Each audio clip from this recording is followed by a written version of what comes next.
સોમનાથના રામ મંદિર સામે રુદ્રેશ્વર મંદિર આસપાસ ડિમોલેશન કોર્ટના હુકમના આધારે કાર્યવાહી કોર્ટ કમિશનરની ઉપસ્થિતિમાં કાર્યવાહી કરાઈ હતી. 40થી વધુ રહેણાંક મકાનો પર સોમનાથ ટ્રસ્ટનું બુલડોઝર ફર્યું હતું. મોટાભાગના દબાણકારો દ્વારા સ્વૈચ્છિક રીતે જગ્યા ખાલી કરવાની કામગીરી એસપી મનોહરસિંહ જાડેજાના માર્ગદર્શન હેઠળ એક ડીવાયએસપી, 3 પીઆઈ, 8 પીએસઆઈ, 100 જેટલા પોલીસ જવાનો, એલસીબી, એસઓજી સહિત પોલીસનો ચુસ્ત બંદોબસ્ત રહ્યો હતો. સોમનાથ ટ્રસ્ટ અને દબાણકારો વચ્ચે ચાલી રહેલી હતી કોર્ટે સોમનાથ ટ્રસ્ટની તરફેણમાં જગ્યા ખાલી કરી દેવા હુકમ કરેલ છે. જે કેસની ગુજરાતી સાથે મહેશ વાજા, સોમનાથ.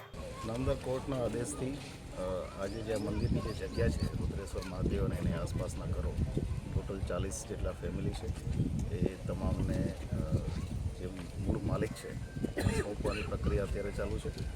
કોર્ટ દ્વારા કમિશન નિમવામાં આવ્યું છે અને કમિશનની હાજરીમાં પોલીસ સાથે રહી અને આ કાર્યવાહી અત્યારે ચાલુ છે.